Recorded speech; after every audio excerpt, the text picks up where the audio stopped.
ଭଗବାନ ବାଣ୍ଟି ଦେଇଛେ। ଇଏ ସବୁ ବଡ଼ ଦୁଃଖଦ କଥା। ଆଦେହରେ କିଭଳି ଭାବରେ ନିର୍ବୁଦ୍ଧ ହେବ ଆମେ ତ ସବୁ ଜାଗାରେ କଥା କହୁଛୁ। ତେଣୁ ଅନ୍ତତଃ ଏଠି ସବୁ ଜାଗାରେ ବି ଅଛୁ, ଆମେ ବି ଯେଉଁଠି ଅଛୁ ସେଠି ବି ଅଛୁ, କିନ୍ତୁ ସିଏ ଡାକିଲେ ଯେ ସବୁତକ ନେତା ଆସନ୍ତି, ସବୁତକ ନେତା ଯଜ୍ଞ ଅଛନ୍ତି। ସିଏ ଗୋଟେ ଠିକ୍ କାମଟାକୁ ଆମକୁ ଏଠି ଇଏ ହେଲେ ସିଏ ଆସିବ, ଏସବୁ ପୁରା ଛାଡ଼ନ୍ତୁ ମନ ଭିତରୁ ନା, ଏସବୁ ମନ ଭିତରୁ ପୁରା ଛାଡ଼ିକି କାମକୁ ଆଗେଇଲେ ହେବ। ସବୁ ଜାଗାରେ ପସନ୍ଦ ହେଲେ ପ୍ରଥମ ତ ଗର୍ବସେ କମ ହିନ୍ଦୁରେ ବିବେକାନନ୍ଦ ସେତେବେଳେ ଥିଲେ, ଗଜପତି ଯେଉଁ ଜକା ହେଇଥିଲା ଯେତେବେଳେ ସବୁ ରାଜାଙ୍କୁ ଟିକେଟ୍ ଦିଆହେଲା, ଗଜପତି ଦିଆହେଲା, ଗଜପତି କହିଲେ ମୋର ନେତା ହବ ନାହିଁ, ଫଳରେ ନାହିଁ ମୋର ନେତା ପ୍ରয়োଜନ। ଇଏ ତ ବହୁତ କଥା ଅଛି, ଆପଣମାନେ ସବୁ ଜ୍ଞାନୀ ଗୁଣୀ ଲୋକ, ମୁଁ ଖାଲି ମନେ ପକାଇ ଦେଉଛି। ଆମେ ତ ସବୁ ଜାଗାରେ କହିବେନି, ନ କହିଲେ ବି ହେବନି। ତେଣୁ ଏସବୁ କାର୍ଯ୍ୟକ୍ରମକୁ ଆମେ ଦୂରେଇ ଏଭଳି ଭାବରେ ସୁଚାରୁ ରୂପରେ କାର୍ଯ୍ୟକ୍ରମକୁ ଆଗକୁ ନେବା। ତେଣୁ ଆଜି ସମସ୍ତେ ଆମେ ହରିହର ମିଳନ ଯେମିତି କୁହାଯାଏ, ଆଜି ହରିହର ମିଳନ ଭଳିଆ ମୋତେ ଦେଖାଗଲା। ତେଣୁ ସମସ୍ତେ ଏକ ମନରେ କାମ କରିବା, ଏହା ହେଉଛି ମହାପ୍ରଭୁ ସ୍ୱପ୍ନେଶ୍ୱରଙ୍କ ନିର୍ଦ୍ଦେଶକୁ ଆମେ ମାନି ଆଗକୁ ବଢ଼ିବା। ଏହା ତ ଜାଣିଛନ୍ତି ଆଉ କ'ଣ। ଚାଲ ମଙ୍ଗ ଭାଇ କିଛି କୁହନ୍ତୁ। ବାର ମାସରେ ତେର ପର୍ବ ଶୀତଳ ଷଷ୍ଠୀ ମଧ୍ୟାବଧି ଆରମ୍ଭ ହୋଇନାହିଁ। ଏହି କାର୍ଯ୍ୟକ୍ରମ ସେମାନଙ୍କର ଅର୍ଥାତ୍ ବାଧ୍ୟ କରି ଆମେ ମନୋକାମନା ହନୁମାନ ମନ୍ଦିରରେ ଗୋଟେ ନିଷ୍ପତ୍ତି ନିଆଯାଇଥିଲା। ସର୍ବସମ୍ମତିକ୍ରମେ ମହାପ୍ରଭୁଙ୍କର ଏ କାର୍ଯ୍ୟ ଆମେ କରିବା। ଯଦିଓ ମଣିଆପଡ଼ାରେ ସ୍ୱପ୍ନେଶ୍ୱର ମନ୍ଦିର ଅବସ୍ଥିତ, କିନ୍ତୁ ଏ ମହାପ୍ରଭୁ ଏ ଅଞ୍ଚଳବାସୀ ସମସ୍ତେ ସେଠାକୁ ପୂଜା ଅର୍ଚ୍ଚନା କରିବାକୁ ଯାଆନ୍ତି। ନିଜର ମାନସିକ ପୂରଣ କରିବା ପାଇଁ ବିଭିନ୍ନ ପ୍ରକାର ଭଗବାନଙ୍କର କାର୍ଯ୍ୟକ୍ରମକୁ ବିଦେଶ ଭଳିଆ ଏଇ ଯେଉଁ ଆତ୍ମବିଶ୍ୱାସ ନେଇ ଲୋକମାନେ ସେଠାକୁ ଯାଆନ୍ତି, ତେଣୁକରି ଆମେ ତାକୁ ମଣିଆପଡ଼ା ଗ୍ରାମରେ ସୀମିତ ନ ରଖି ଠାକୁର ଏହି ଅଞ୍ଚଳର ସମସ୍ତ ଗ୍ରାମକୁ ଆମେ ନେଇ ଆଞ୍ଚଳିକ ଭାବରେ ଏ କାର୍ଯ୍ୟ ସମାପନ କରିବା। ପ୍ରଥମେ ବଣିଆପଡ଼ା ଭାଇମାନେ ତାଙ୍କ ଗାଁରେ ବସିଲେ। ସେମାନେ ପ୍ରତି ସାହିରୁ 4 ଜଣ 5 ଜଣ ଲେଖେ କମିଟି ମେମ୍ବର କରିବେ। ତା ପରବର୍ତ୍ତୀ ବୈଠକ ମଧ୍ୟ ସେଠି ବସିଲା। ସେମାନଙ୍କର କ'ଣ କାର୍ଯ୍ୟକ୍ରମ ସେମାନେ କଲେ, ମିଟିଂ କଲେ, ଏ କାର୍ଯ୍ୟକୁ ତ୍ୱରାନ୍ୱିତ କରିବା ପାଇଁ କହିଲେ। ତାପରେ ବୈଠକ ଆମର ଏ ବର୍ଷ ମଧ୍ୟ ଅନୁଷ୍ଠିତ। ଯେଉଁମାନେ ସେ ବୈଠକରେ ଉପସ୍ଥିତ ଥିଲେ ସମସ୍ତେ ମଧ୍ୟ ଏଠିକି ଆସିଲେ। ଏଠି ମଧ୍ୟ ସେ ବାବଦରେ ଆଲୋଚନା ହେଲା। ତାଙ୍କର ମୁଖ୍ୟ ଲୋକମାନେ 5-7 ଜଣ ଥିଲେ, ସେମାନେ ବି କହିଲେ ଆମେ ବି ଆମର ଗାଁ ବସିକରି ନିଷ୍ପତ୍ତିଟା ନେବୁ। ଆମେ 4-5 ଜଣ ଥିଲେ। ଶେଷରେ ସେମାନେ ମଧ୍ୟ ତାଙ୍କ ଗାଁକୁ ନେଇ ତାଙ୍କ ଗାଁରେ ବସିଲେ। ଏଇଭଳିଆ କାର୍ଯ୍ୟକ୍ରମ ସେମାନେ କଲେ। ତାପରେ ଆମ ଗାଁରେ ବି ଆମେ ବସିଲୁ। ଅନ୍ୟ ଗାଁର ଭାଇମାନେ ବି ଆସିଲେ। ସେଇ ପନ୍ଥା ଅନୁସାରେ ଆମେ ବି ଆମ ଗାଁର ପ୍ରତ୍ୟେକ ସାହିରୁ 4 ଜଣ 5 ଜଣ ନେଲୁ। ପର୍ଯ୍ୟାୟକ୍ରମେ ତାପରେ ଆମେ ପୋଡ଼ ଖୋଜି ଗଲୁ। ପୋଡ଼ ଖୋଜିରେ ବି ସବୁ ଭାଇମାନଙ୍କୁ ବୁଝିଲୁ। ଯାହା ସମସ୍ତେ କିନ୍ତୁ ଠାକୁରଙ୍କର ଏଇ କାର୍ଯ୍ୟକୁ ଆଗେଇ ନେବା ପାଇଁ ଉତ୍ସାହ ଏବଂ ପ୍ରତିଶ୍ରୁତିବଦ୍ଧ ହେଲେ।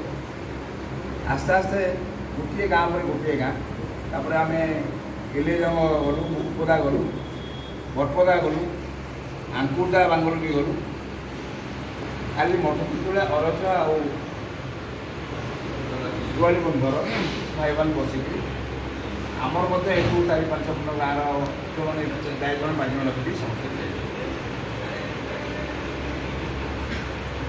ପ୍ରତି ସାହି ବାଇ 4 ଜଣ 5 ଜଣ ପିଲା ବଛା ଯିବା ପରେ ଆମେ ଗୋଟେ ସେଣ୍ଟ୍ରାଲ କମିଟି ଗଠନ କରିବା ପାଇଁ ଇଚ୍ଛା ପ୍ରକାଶ କଲୁ। ଏବଂ ଗଲାରେ ମଧ୍ୟ ସେ କଥାଟା ଉତ୍ଥାପନ ହେଇଛି ସେଣ୍ଟ୍ରାଲ କମିଟିରେ ଯେଉଁ ଗାଁର ଲୋକମାନେ ଥିଲେ ମାନେ କଭର କରାହେଇଛି ସେମାନଙ୍କର ନାଁ ବି ନିଆଯାଇଛି।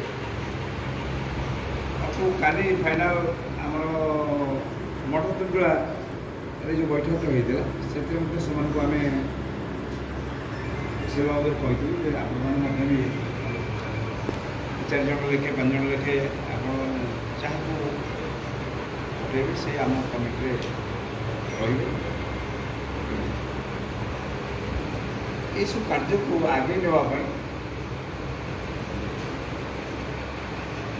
ଆମେ କିଛି ନଥାଇକିରି ଏପର୍ଯ୍ୟନ୍ତ ସୁଦ୍ଧା କାର୍ଯ୍ୟ ଆଗେଇ ହେଇଛି। ମାନେ ସମସ୍ତଙ୍କର ରହିଲା ଯେ କାମ ଅଟକିବ ନାହିଁ ଆଉ କିଛି ଅଭାବ ହେବ ନାହିଁ। ଏଇ ଯେଉଁ ଠାକୁରଙ୍କର ଯେଉଁ କାର୍ଯ୍ୟ ଏଥିରେ ଯେଉଁ ମନୋବଳ ସେ ଠାକୁର ଦେଇଛନ୍ତି ସେଇଥିରେ ସମସ୍ତଙ୍କର ଇଏ ଯେ ନାଇଁ ଆମ କାର୍ଯ୍ୟ ଭଲ ଭାବରେ ହେବ। ଏବଂ ଆମେ ଯେଉଁ ସମାବେଶ କରିଛୁ ବା ଆମେ ଯେଉଁ ସମସ୍ତେ ଆମେ ଏକାଠି ହେଇକି ବସିଛେ ଆମେ ଏତେ କାହାକୁ ବାଦ ଦେଇ ନାହିଁ। କାରଣ ଏଇଟା ଠାକୁରଙ୍କର କାମ, ଠାକୁର ସମସ୍ତଙ୍କର ଏବଂ ଆମେ ହେଉଛେ ଠାକୁରଙ୍କର। ଏଥିରେ ସେଇ ପ୍ରଭୁ ମହାଦେବଙ୍କର ଆଖି ଆଗରେ ରଖି ନିଷ୍କପଟ ଭାବରେ ଆମେ ପ୍ରାୟ ଯେତେ ଗାଁ ଆମେ କଭର କରି ସାରିକିରି ଆଜି ଏଠି ଶେଷ ପର୍ଯ୍ୟାୟରେ ଆସି ପହଞ୍ଚିଛେ। ସେଥିପାଇଁ ମୋର ଉପସ୍ଥିତ ଥିବା ସମସ୍ତ ଭାଇମାନଙ୍କୁ ବହୁତ ବହୁତ ଧନ୍ୟବାଦ। ସମସ୍ତେ ସ୍ୱଇଚ୍ଛାରେ ସ୍ୱହୃଦୟରେ ଆସି ଠାକୁରଙ୍କ କାମରେ ସହଯୋଗର ହାତ ବଢ଼େଇଛନ୍ତି। ଆଉ ଗୋଟିଏ ଜିନିଷ କହିବୁ କିଭଳି ଭାବରେ କେଉଁ ଭାବରେ ଆମେ এই କାର୍ଯ୍ୟକ୍ରମଟାକୁ ଆଗେଇ ନେବା ପାଇଁ ହେଲା। ଏଇଟା ହେଉଛି ଦେବଦର ପରିଚାଳିତ ମନ୍ଦିର। ଆମେ এই କାର୍ଯ୍ୟ କରିବାକୁ ହେଲେ ଦେବଦରର ଅନୁମତି ଏକାନ୍ତ ଆବଶ୍ୟକତା ରହିଛି। ଆମେ ସମସ୍ତେ ନିଷ୍ପତ୍ତି ନେଲେ ଯାହାହେଲେ ବି ଆମେ କାଲି ଯାଇକିରି ସର୍କୁଲେଟର ଯିଏକି ଦେବଦର ଅଧିକାରୀ ଅଛନ୍ତି ବା ଚାର୍ଜରେ ଅଛନ୍ତି ତାଙ୍କୁ ଭେଟିବା। କଥା ହଉ ପଦପଦ ଭାବରେ 4-5 ଖଣ୍ଡ ଗାଡ଼ି ଯୋଗାଡ଼ କରିକି ପଞ୍ଚା ପୋଡ଼ ପଡ଼ା ଯେତିକି ଆଭେଲେବୁଲ୍ ହେଲେ କଲେବାରି 25-30 କଲେବାରି ସେଠି ସର୍କୁଲେଟରକୁ ମଧ୍ୟ ସାଙ୍ଗେ ସାଙ୍ଗେ ଭେଟ କଲେ। ଏବଂ ଆମେ ଗୋଟେ ଦରଖାସ୍ତ ବି ସର୍କୁଲେଟର ଲେଖିଥିଲୁ ଯେ ବହୁତ ଦିନର ପ୍ରାଚୀନ ମନ୍ଦିର ସବୁ ଗାଁରେ ଏଇଭଳିଆ କାର୍ଯ୍ୟକ୍ରମ ହେଇଥିଲେ ସୁଦ୍ଧା ଏଇ ମନ୍ଦିରରେ ଶୀତଳ ଷଷ୍ଠୀ ବେଶୀ ଭଲ ହେଇନବାର ପରୀକ୍ଷା ହୁଏ। ତେଣୁ ଆପଣ ଏଥିପାଇଁ ଆମକୁ ଅନୁମତି ଦେବା ସଙ୍ଗେ ସଙ୍ଗେ ଅନୁଦାନର ବ୍ୟବସ୍ଥା କଲେ ଆମେ ଅଞ୍ଚଳବାସୀ ଆପଣଙ୍କ ପାଖରେ ସେ ନୂଆ ସଫ୍ଟୱେର୍କୁ ଆସିଥିଲେ ପଢ଼ିକି ଭାରି ଖୁସି ହେଲେ। କାର୍ଯ୍ୟ ସାଙ୍ଗେ ସାଙ୍ଗେ ତାଙ୍କର କଲମରେ ତାଙ୍କର ଆଲର୍ଟରେ ଲେଖିଲେ। ଏପଟେ ତାଙ୍କର ଯିଏ ମେନ୍ ଲୋକ ଯେ ହ୍ୟାଣ୍ଡେଲ୍ କରୁଛନ୍ତି ସବୁ କଥା ସେ ଥିଲେ ଯାହାକୁ ପଚାରିଲେ ବିପଦକୁ କ'ଣ ବ୍ୟବସ୍ଥା କରାଯାଇପାରିବ ଅନୁସାରେ କିଛି କରିହେବ। ଆଉ ଗୋଟେ କାମ ଅଞ୍ଚଳବାସୀ ସେମାନେ କରୁଛନ୍ତି ସେମାନେ ଯେଉଁ ଆକାରରେ ଚାହୁଁଛନ୍ତି କରିବା ପାଇଁ ଆମେ ତ ସେତିକି ଦେଇପାରିବା। କିନ୍ତୁ ବେଦୀରେ ଯେଉଁ ଖର୍ଚ୍ଚଟା ଯେତିକି ହେବ ବେଦୀ ଖର୍ଚ୍ଚଟା ଆମେ ସେଇଟା କରିବୁ।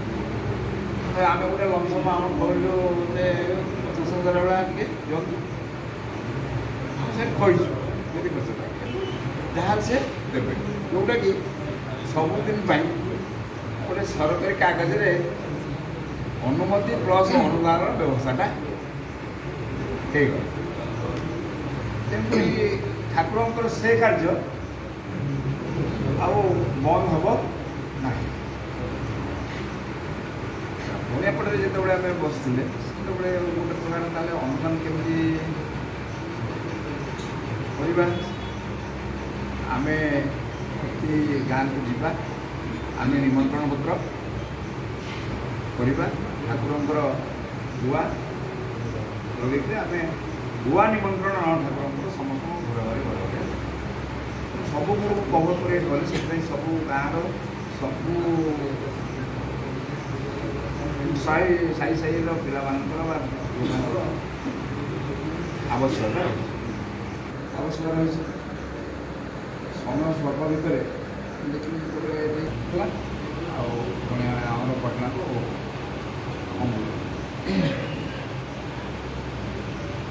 ତାପରେ କେବଳ ଯେ ସବୁ ବର୍ଷ ବଣିଆପଡ଼ା ଆଉ ପଟନାରୁ ବର କନ୍ୟାର ପିଲା ହେବେ ସେ ସିଷ୍ଟମଟା ବି ରହିଛି।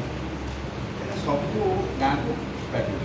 ଆର ବର୍ଷ ଯଦି ପୂର୍ବପୁରୁଷ ଚାହିଁବେ ଆମେ ବରପତା ହେବା ପାଇଁ କି ଆଙ୍କୁଟା ଚାହିଁବ କନ୍ୟା ହେବା ପାଇଁ କି ବନ୍ୟା ଚାହିଁବେ ଯେକୌଣସି ଗାଁ ଚାହିଁବେ ସେମାନଙ୍କୁ ସେ ସୁଯୋଗ ଦେବା ପାଇଁ ନିଷ୍ପତ୍ତି ନିଆ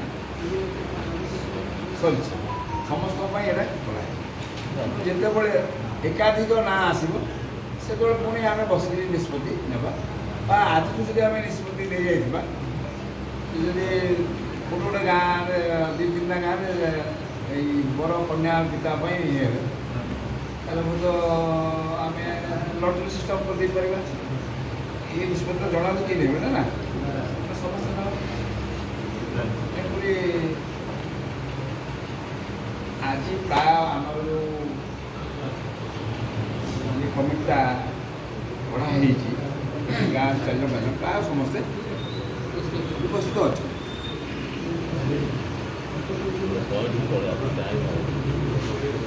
ଆଶ୍ରମରେ ଯେଉଁ ବୈଠକ ଆମର ଅଛି ଏ ବୈଠକରେ ଉପସ୍ଥିତ ଥିବା ସମସ୍ତ ଗୁରୁଜନମାନେ ଆମ ଅଞ୍ଚଳର ପ୍ରାୟ ସମସ୍ତ ମାନ୍ୟଗଣ୍ୟ ବ୍ୟକ୍ତି ବାବା ଅଛନ୍ତି। ଆମର ଏ କାର୍ଯ୍ୟକ୍ରମର ଆବାହକ ଆମେ ବାବାଙ୍କୁ ମାନୁଛୁ।